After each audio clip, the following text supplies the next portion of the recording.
What's up everyone, Filmoments here. In this video, I'll show you how to share your Messenger account using a QR code. So this is a quick and easy way for people to add you on Messenger without searching your name or your profile. But before that, if you are new to this channel, please subscribe or click the follow button to be updated with our latest upload. So first thing to do is to open the Facebook Messenger app on your phone.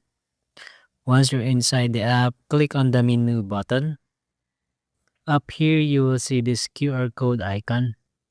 So all you have to do is click on it, and here you will see your profile QR code in the center of the screen.